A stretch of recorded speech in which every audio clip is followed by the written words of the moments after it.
Hello, my name is Edward Carey, and I am the author of The Secrets of Heap House that has been published in Spanish and Catalan by Blackie books. And I just wanted to say that the idea of this book really started when I was mudlarking in London.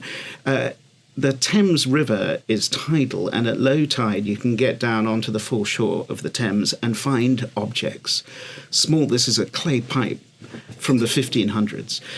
You find objects everywhere there, Roman, Tudor, Victorian, and I began to think, what's the history of this object? We'll never know. Who did it belong to? Where did it come from? Was it precious? And suddenly I had the idea of what would happen if these objects could talk.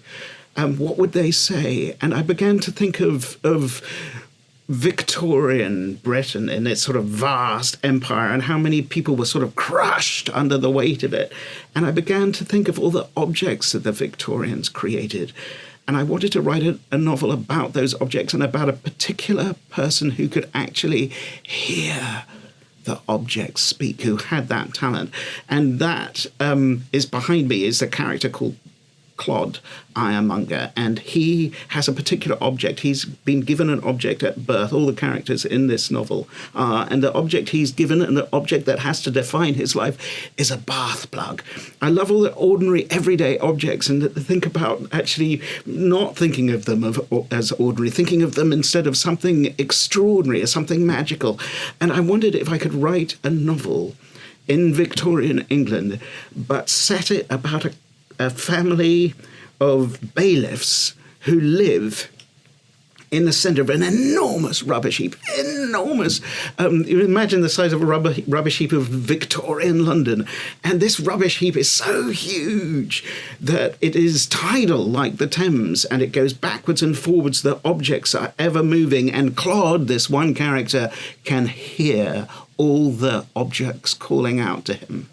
And I was thinking also of the other character. The other principal character is Lucy Pennant, and you see her, this is drawings I do. I always draw the characters that I write, and she's holding a box of matches, which is just another ordinary object. But think of how extraordinary it is. It's fire in a tiny box, and that's who she is.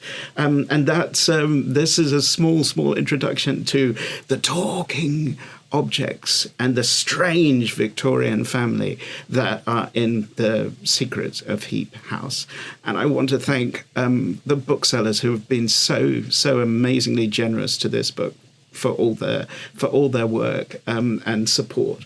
And thank you very much indeed.